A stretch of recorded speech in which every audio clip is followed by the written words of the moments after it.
Ladies and gentlemen, welcome to the channel. My name is Chris the High Guy Jacobs, and today we're taking a deep dive on one of my favorite games, Doomsday Last Survivors, as we talk about one of the largest PvP events that they have ongoing called Archipelago Raid.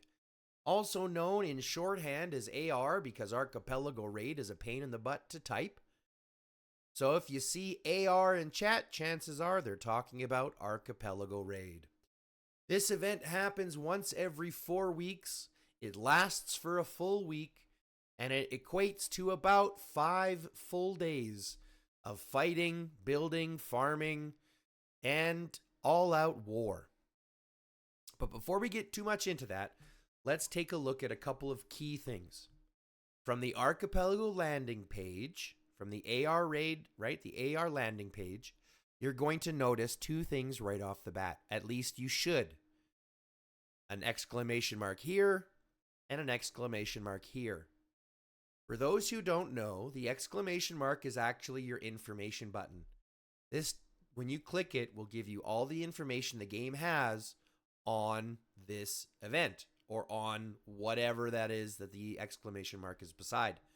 So if you have any questions or concerns about what's coming up or things like that in the game about what Archipelago Raid is, all the rules and instructions and all the things you want to take a look at, all the events, how it works, all that kind of stuff is described here with the exclamation mark. Now, don't get me wrong, I'm still going to go through it here for you guys. That's not the end of the video, but just know that they are there, so that you have the paperwork and you have the stuff on paper if you want to either read along or if you want to, have that for your own resources. So you see the Archipelago tab comes up in the first couple of days. You've had your matchmaking, you've had that happening, and then you've had your basically first day of it before battle actually starts. So reset happens.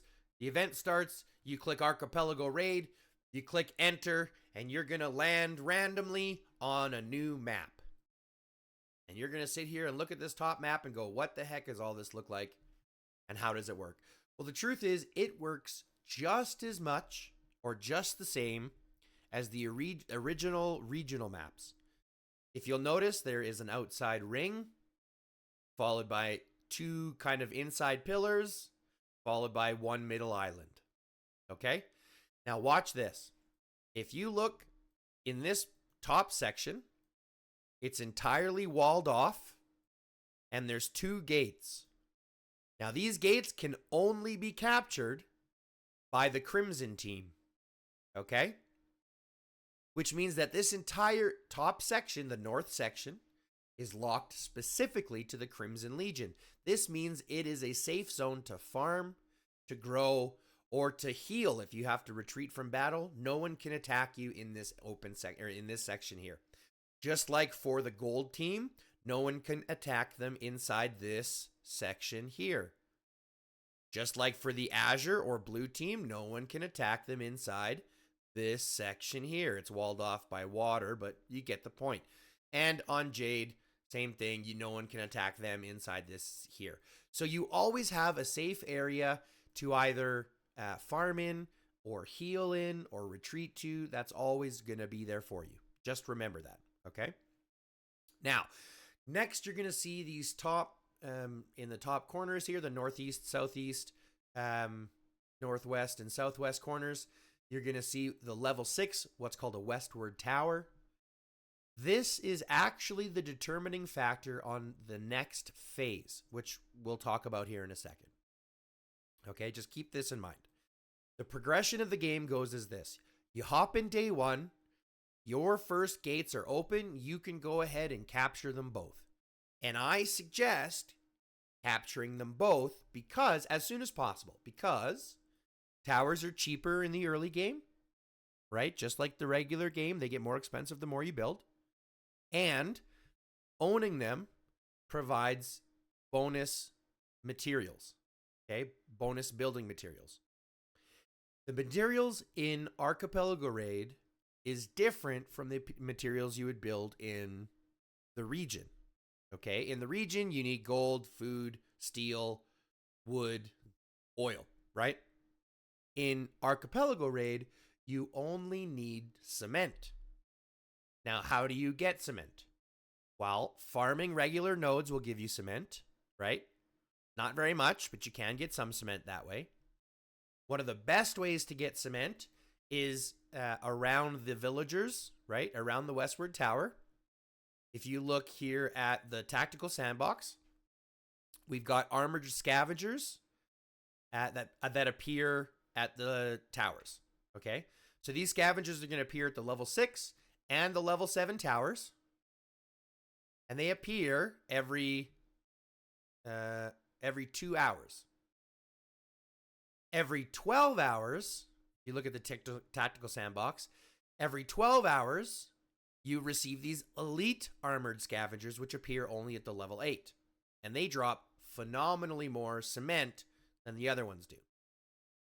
Now, I'm going to show you how those work because we actually have a chance to be able to show you how to do both the chainsaws and the scavengers. That's the plan. Okay. But those, again, are just parts of the Archipelago raid that you have to focus on. So, again, every 2 hours, the scavengers appear at the level 6 and 7s. Every 12 hours, the elite scavengers appear at the level 8. Okay. Now, the progress, again, simply goes like this. You land on the first day, both your gates are open, you're going to capture them, and then you're going to decide which level 6 you want to go for, okay?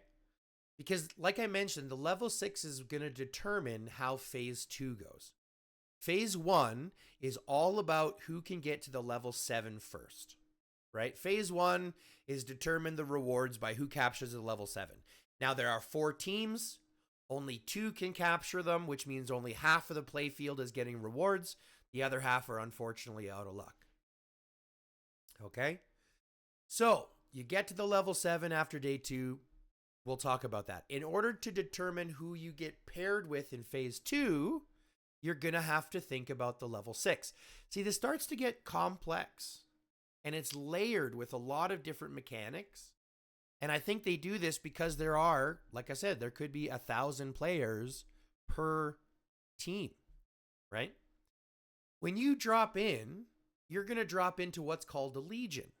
Now, a legion is anywhere between 5 and 7 alliances based on your might, right? And if every alliance has 125 players or 100 players, that's 600 players per legion, could be more.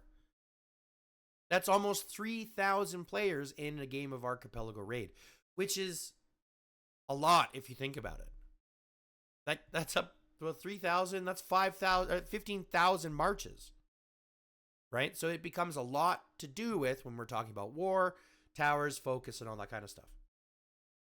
All right.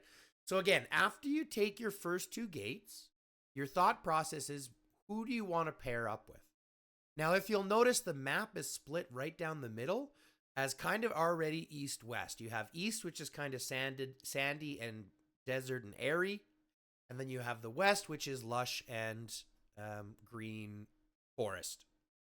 So determining who you get paired with in the second phase of the game all comes down to who owns these level 6 towers here. If you'll notice, Crimson, which is our legion, currently owns the Westwood Tower. Golden, who we've made an alliance with early, currently owns the Westwood Tower in the south. Azure owns the East Bay Tower, and Jade owns the East Bay Tower. Meaning, once we move into phase 2, Crimson and Golden will be matched together in what's called a faction. And then Jade and Azure will be matched together in what's called a faction. And I'll show you some more details where you can take a look at what those stages all progress to. So what you're going to be doing is strategically thinking which team is going to be better for you to pair up with in phase 2 to give you the best chance of being able to secure the 8 so that both of your legions in that faction secure rewards for that level 8. Does that make sense? So basically, a lot of this is strategizing which teams are you going to be able to work with building that alliance early and keeping it. Okay. So just like how I like to play my game very honestly and open, if I make an alliance with people, I hold up to that. I would much rather lose a game honestly than win by backstabbing. That's just me. I'm pretty sure if you agree, you can understand the benefits to that. So strategizing about and making those alliances early and keeping, because you'll notice that gold hasn't come and tried to push us at all.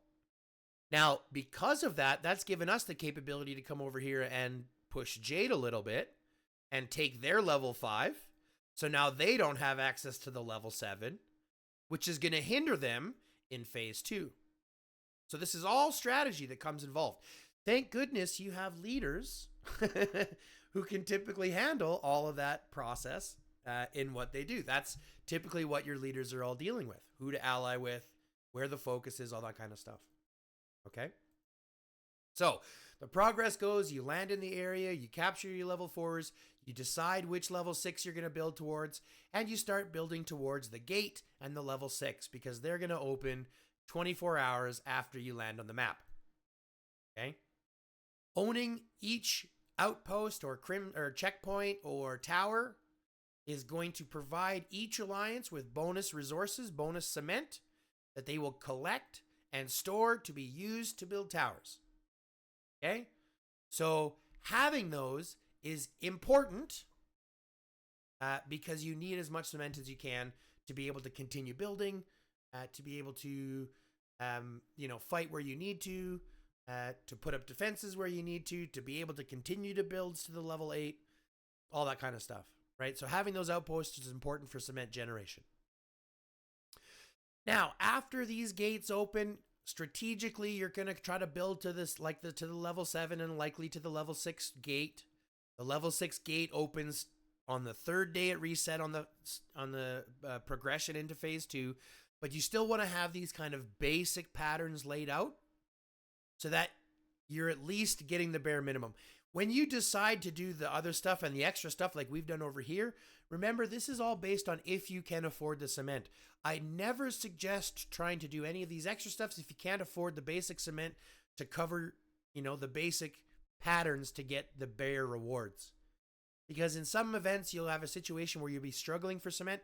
We're just in a situation where we're not struggling for cement right now because our Legion is the most active in the game or in this Archipelago raid.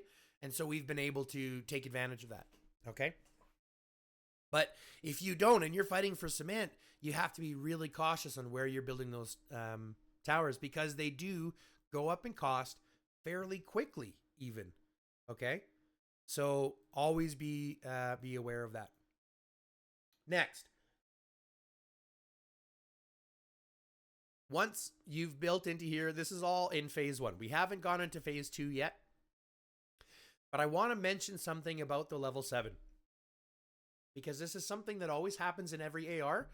And it always seems to be a point of friction. Okay? So this is how it works. You start off in legions. You don't get paired up into factions until the start of phase 2. Which means that the capture of the level 7 provides... The level 7 tower, the treasure city, provides 2 bonuses, 2 buffs. The first buff is the first capture rewards. And the second bonus, or the second rewards, are the first phase rewards. Because remember, only alliances that capture the cities will earn rewards. And if you want to ally with a certain team... Typically, you're going to have to make an agreement where one team gets the capture rewards and the other team gets the phase rewards. So you want to be cautious about that. And in my opinion, the phase rewards are always better. So if you can sacrifice first capture rewards in order for your team to get the phase 1 rewards, that's always going to be better because the phase 1 rewards, if you'll notice, are the only places to get golden nano coatings. Okay? So you have to get those phase rewards in order to get the gold nano coating. The capture rewards for the level 7 is your basic stuff. resources, speed ups, and I think you get searches where they not hero searches but armament searches. Ooh, I'm gonna deploy my free one right now. So yeah, so you get those armament trackers. So it's, I mean, don't get me wrong, they're good, but in the long run, the phase 1 rewards are better for points. Okay. Now, I'm going to go ahead and recall my troops here and prepare for chainsaws because they're coming up here in about 20 minutes. And we're still going to be able to have that. It's going to be right about the end of our video. I'll be able to show you how those work. But in the process, let's continue chatting about phase 1 because that's basically the progression of it. You get dropped into your first wedge, capture your gates, decide which level 6 you want to build to the level 6 and level 5 checkpoint, right? So day 1 builds to there. Day 2, these are opened, right? They're both unlocked, so you can capture them both. Day 2, you can progress all the way up to the level 7. It will be locked. Day 3, the level 7 unlocks, so you capture that. Then you build to the level 6. It unlocks. Day 4, it unlocks. And day 5, the last one unlocks. So there's a progression on how it works. And then from there, you can obviously go over and annoy your other legions. However, like I mentioned, the determination of the factions who you get allied with is determined by the level 6 towers. So hypothetically, if we were to capture this tower here and we were to come over and capture this tower here, there is a chance we would get paired with Jade for the second phase. I don't know the exact mechanics on that, on how that pairs off, but you have to be careful not to take the level 6s on both sides because that's going to create problems. Take the level 5s and the gates, the checkpoints, those are fine, those are okay. But the level 6s, you have to be very, very cautious of. Now, let's continue. So, if you'll look here in the Archipelago tab, okay, in the Archipelago raid tab, and if you press this exclamation mark, you'll see all of the breakdowns like we've talked about, the gameplay rules, the rounds that they talk about, but it also gives you daily rewards. So like I mentioned, your first day, you're going to land in, you're going to build, you're going to get those building materials, collecting cement, you're going to build watchtowers, you're going to take care of the armored scavengers, and you're going to focus on collecting from base warehouses. What's a base warehouse, you may ask? Guess what? They should populate here in about 8 minutes, and I'll get to be able to show you. Oh, in the meantime, like I said, let's take our guys down here for chainsaws. Right? Because we're supposed to be meeting now. Whoopsie. I make a mistake. Yeah, if you haven't done your mass deploys yet and set up your and saved your lists, go ahead and do that. It makes things much, much faster for when you want to mobilize. Okay, so my troops are going to be moving for those chainsaws now, and then I'll be able to show you what those are. Up until here, we've only talked about phase 1. Again, if you look at the Archipelago tab, it gives you instructions. Get to the first gates, build your towers, start to develop some territory. Day 2, you're going to capture the city, right? The level 6 tower unlocks. You're going to capture the level 6 or 5 checkpoint, and you're going to get daily bonus rewards for that. Day 3, the level 7 unlocks. You're going to get that, and then the person who owns the level 7 is going to get phase rewards. Then we progress into phase 2. Then we progress into phase 2. Phase 2 is going to pair 2 legions together into what's called a faction. And those 2 factions are going to square off to capture the level 6 checkpoint on day 1. And then finally the level 8 Lush Sanctum in the middle. The person who holds the Lush Sanctum at the end earns overall ranking rewards and is declared winner of the Archipelago raid. Okay, so this becomes the 5-day situation. Over those 5 days, you are building Your opponents are building. They're all doing the same. You're all fighting over the same cement. You're all meeting in the same cement areas to fight for the same cement. Right now, we're doing this part here, right? This next wave of the Archipelago hunt. This starts only on day 3. So only on this day 3 is when it starts.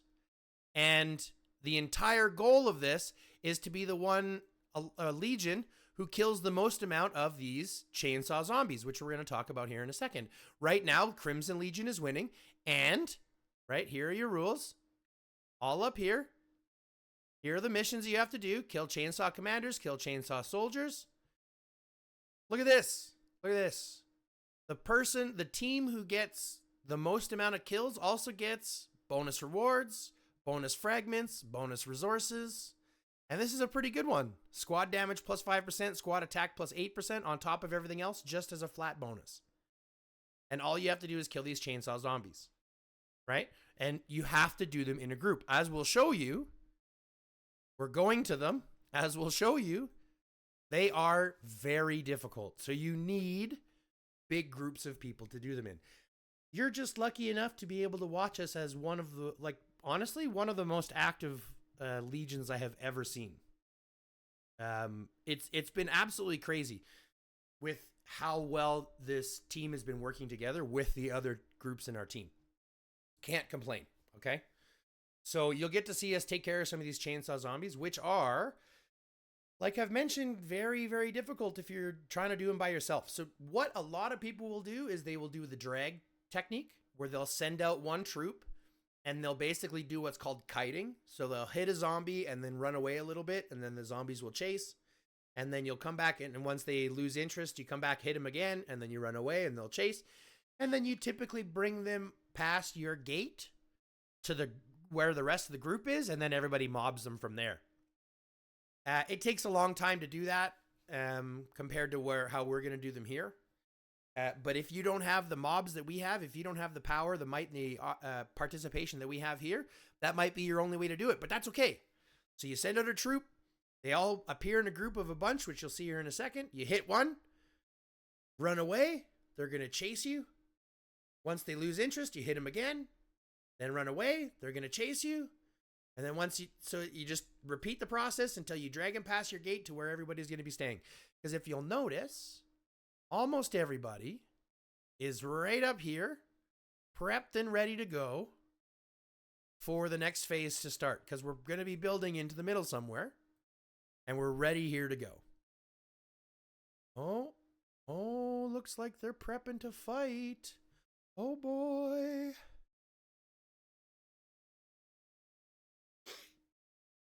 You guys might actually get to see some more than that. We might actually get a battle.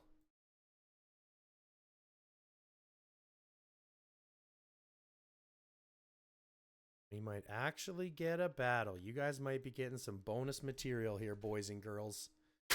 Bonus material here, boys and girls. Yeehaw! Seem to be gathering. Uh-oh. Uh-oh. See, and this is the benefit to having a very active alliance. Or a very active legion. Not only do we have all of these troops here and ready to go, and more on their way, right? Look at all of these other additional troops that we have coming in. Most of these are coming in. We've also got some that are sitting in the back here waiting to attack them from behind. So there is a huge benefit to being part of a very active alliance. If you're not in an active alliance, find yourself one like mine. If you're, to be honest, if you're above 10 million, and if you're on the grind, reach out to me in person. I mean, you know where to find me. So, reach out to me in person. There's nothing wrong with that. I've had a couple of people comment already to me in game. So if you're looking for an active alliance and you're on the growth and you want some group to play with, reach out to me that way too. That's not a problem. Now, let's take a look here real quick as we prepare for those chainsaws. We've got built down to the 7. We don't know exactly what we're going to do yet in regards to at reset, because we have a lot of cement on hand and we kind of want to push our power away around a little bit because it's fun.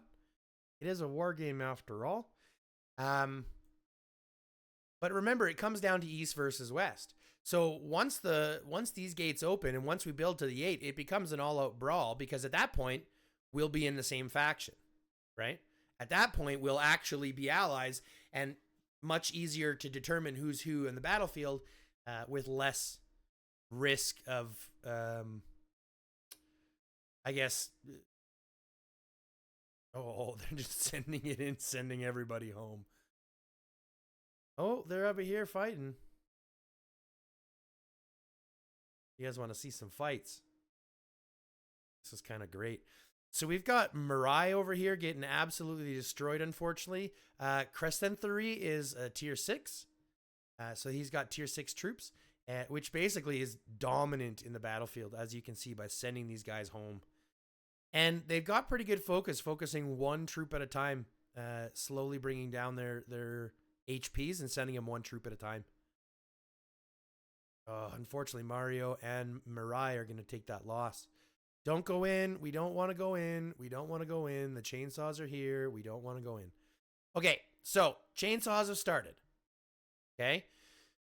The problem is once you hit one, they all aggro that target, right? So they do a ton of damage, and unfortunately, they will continue to do a ton of damage until they're either destroyed or you're destroyed, right? Easy peasy. So we're going to just wait here until somebody attacks. We got to bring back these numbers. Are they coming? Oh, hope they're not coming for a fight.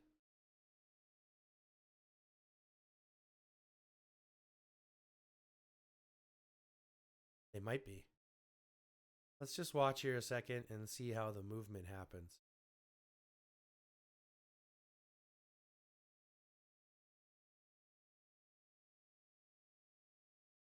And this is bad because I don't really have fighting troops out right now. I've got zombie troops out right now. Well, we're going in here. We're going to start killing the zombie commanders. I've got 5 troops on it. We're going to just burn through what we can. If they still keep moving out, we're just... Yeah, we can't follow them one at a time. But we are going to have to mob them if they start coming out.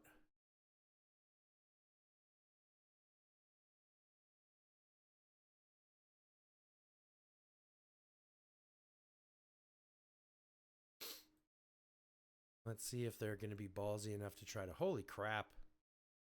So, just a heads up, if it starts to get overloaded like this and you can't really see what's happening, the best thing to do, settings, system settings, optimize mode. And I'm going to go mid.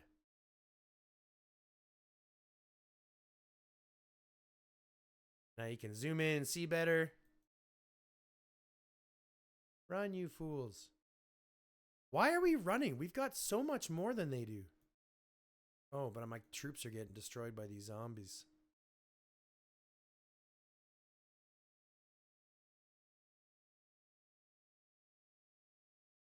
Well, let's see. Can we even get the one done? That'd be great.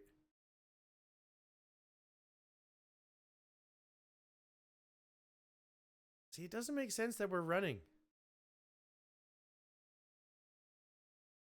We have way more troops than they do. And if we, like...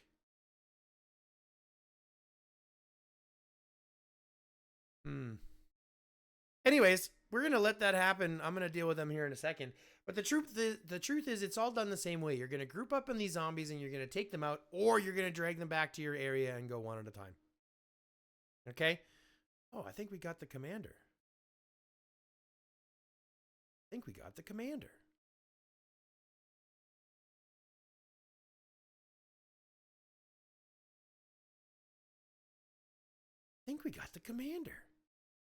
Man, we're getting all of them, actually, to be honest. We're going to take out this last chainsaw soldier, and then I'm going to return. But it's the same thing. So you're going to get a whole bunch of these. So if you look, there's chainsaw soldiers here. If you look, there's chainsaw soldiers here. There's going to be chainsaw soldiers here.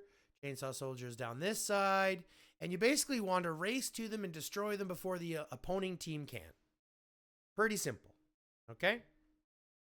So that's going to be your chainsaw warriors. Now, we talked about base warehouses. They're going to appear every 8 hours as well. And they pop up and they look a little something like this. Now, these are great because they have 300 cement and a mixture of 1.6 million resources. So you farm them quick. They give you tons of cement. These are also a great way to earn the cement for your alliance. Okay? So, cement, very quickly. You can farm them regularly. Farm it from base warehouses. Get it from the scavengers every 2 hours at the level 6 and level 7. Get it every 12 hours at the level 8. How are we doing still here? Oh, boy. I'm just going to run. Otherwise, they're going to kill me. They're probably just going to kill me anyways. Because I kind of waited. Let's just do this. 3. It's a long way to do it, but I don't have my fighting fools, so my fighting tools. But here it is. This is just war. Now we're on a front, but we're too far away. So, anyways, they're going to be retreating. If they make it, great. If they don't, no problem. We got points anyways for the, what are they called? Chainsaw zombies. So we're happy. And really from there, that's kind of it. You know, we're prepping into phase 2 right away. But from there, you build into the level 8. It's not any harder than that. You've got chainsaw zombies to focus on. There's always daily things to focus on. But it's a 7-day all-out war fest. And I suggest, again, reading through all the information, right? Reading through the exclamation marks here, understanding the game a little bit better, look at your points, how you get points, how you earn them. And make sure that you listen to the calls from your leadership. Because remember, they're doing so much work behind the scenes that you probably don't even know about. They're making deals with other legions in order to protect you so that you set up yourself better in phase 2. They're making plans in order to, organize and delegate where to have your troops sent out so that you all get the best results.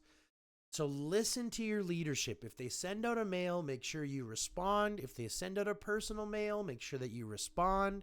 If they send out one to get a vote, make sure you respond. Participate in chat, make sure you respond.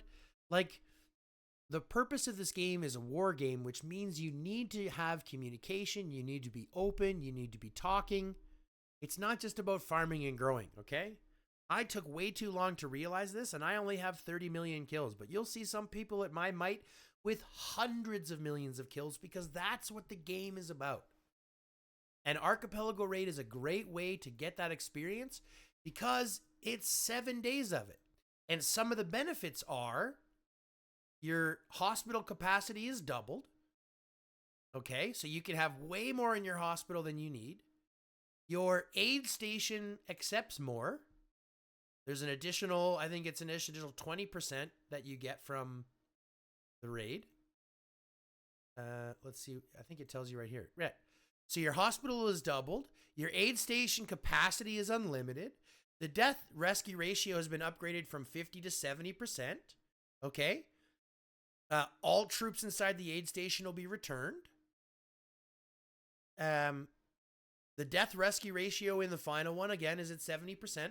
So they're doing everything they can for you to keep your troops, as many of them as possible, and still be able to fight as much as possible. So take advantage of that. Go have fun. Burn your troops.